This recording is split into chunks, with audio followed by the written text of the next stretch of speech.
Now we will be discussing about constructive communication. What is constructive communication? Constructive communication is a powerful tool to use when dealing with conflicts and to prevent them from happening. These type of communication addresses the conflict positively and clearly between communicators.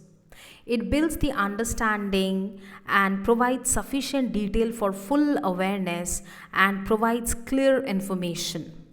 So, furthermore, by using constructive communication, the goal is that both sides win by showing a respectful and cooperative attitude.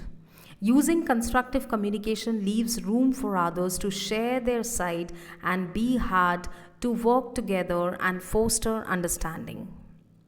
Now, why should the project managers use constructive communication? Now, dealing with conflicts is usually something that project managers are not comfortable doing and try to avoid.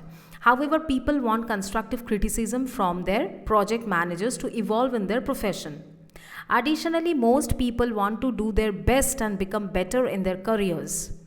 Project managers become more effective in managing their teams and resolving the conflicts when they use constructive communication.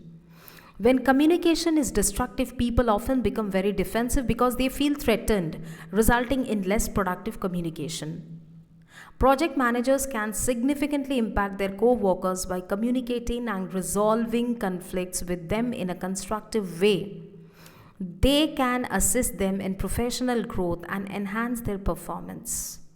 Using this technique, project managers show their co-workers that they and the organization care about employee development and respect them. Constructive communication can improve the team relations and reduce the tensions within the team or between specific individuals.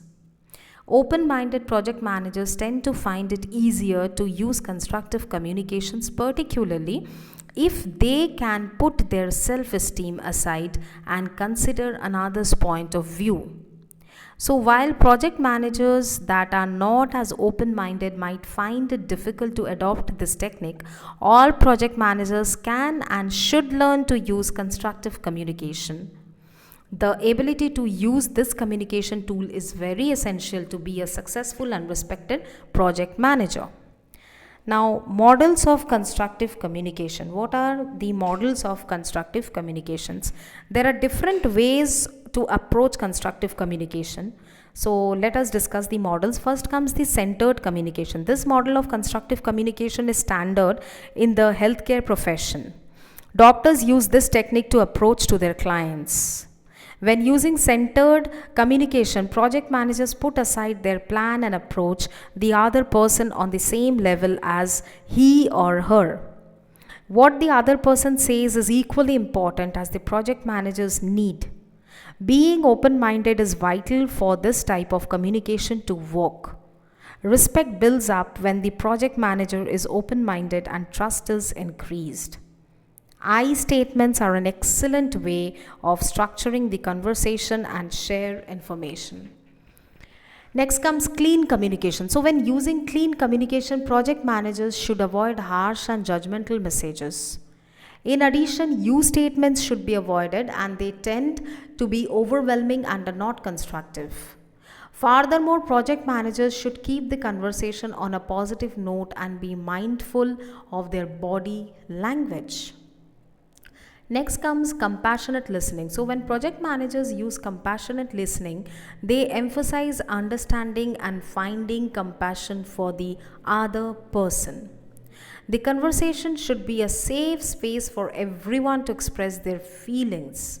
Project managers should accept all the emotions of other person has and not take them personally. Moreover, it is essential not to get defensive and get past the barriers of frustration. Cooperative communication. Communicating cooperatively can change relationships between project managers and team members, stakeholders, etc. There are 7 points that project managers need to consider when using the communication type. Listen. Be responsive and careful when listening. Their intention should be clear. Have clear and complete expressions. I statements are helpful. Use specific action oriented language. Ask questions open endedly. Have the focus of the conversation on a positive note. And remember that it takes time to master cooperative communications, and project managers should learn from their mistakes. Next comes non-violent communication. So the fifth and the last model of is non-violent communication, and it is the most popular type of constructive communication. So this model comes from the American psychologist Marshall Rosenberg.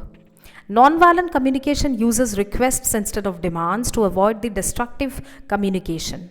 It is based on the premise that empathy and compassion are worthy in everyone. People only resort to aggression and negative actions when they do not identify more appropriate strategies to fulfill needs. Project managers should be responsible for their communication and communicate in a positive way instead of a negative way. So, according to Marshall Rosenberg, there are four components of nonviolent communications: observations, feelings, needs, as well as requests.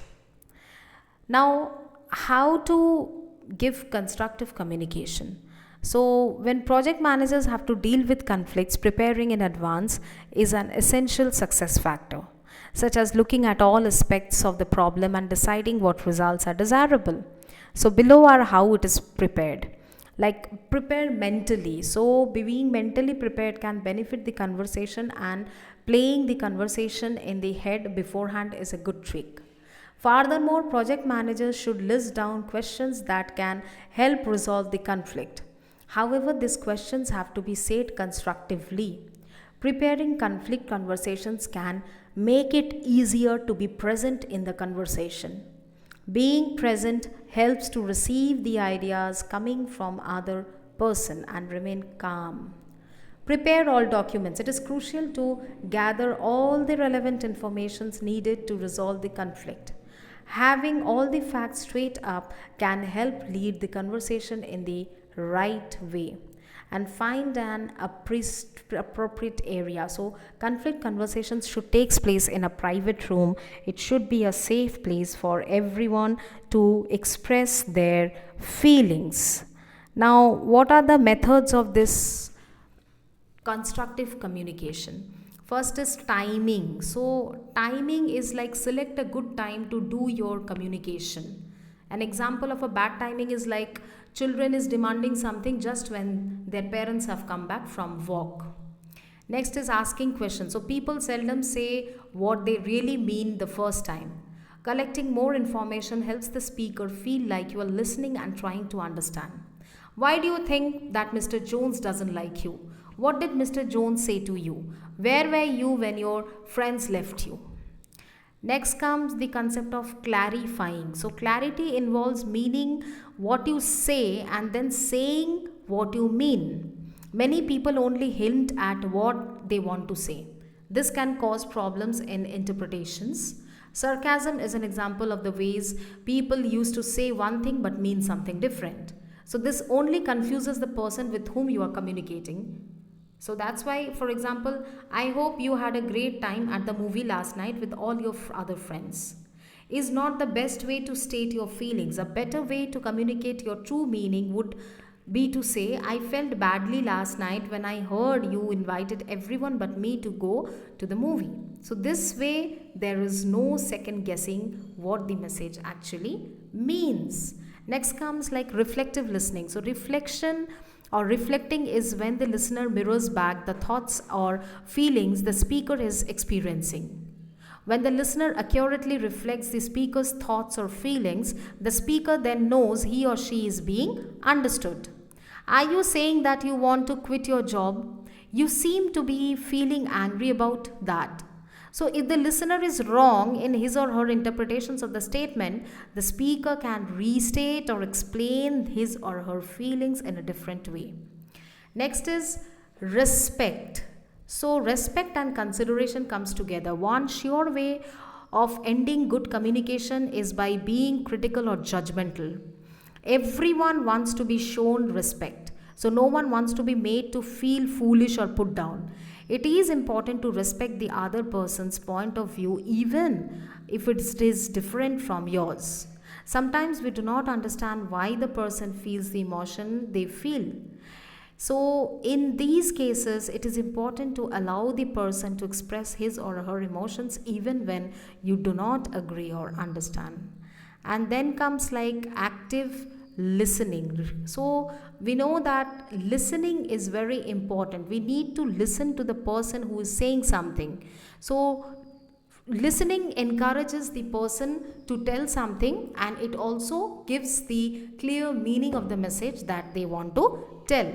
Avoiding intense emotions. So it's better to avoid the intense emotions because sometimes being emotion is not that practical. Honesty and openness. So constructive communication gives birth to honesty and openness, where a person is expressing his or her feelings honestly with an open heart. Constructive communication is always positive and encouraging because it gives other person also a chance to talk, and also it's a two-way communication. Keeping confidences. So through confidence or through this constructive communication, our confidence levels rises up, and we can understand how and where to approach and whom to approach. I messages. So constructive communication is full of I messages, where we are actually explaining our feelings. So this type of statement indicates who is sending the message. It is good because it lets you to be responsible for your own thoughts and feelings without blaming the other person. Like if you say, I would like you to call me when you are going to be late. So this kind of statements actually shows that you are responsible for your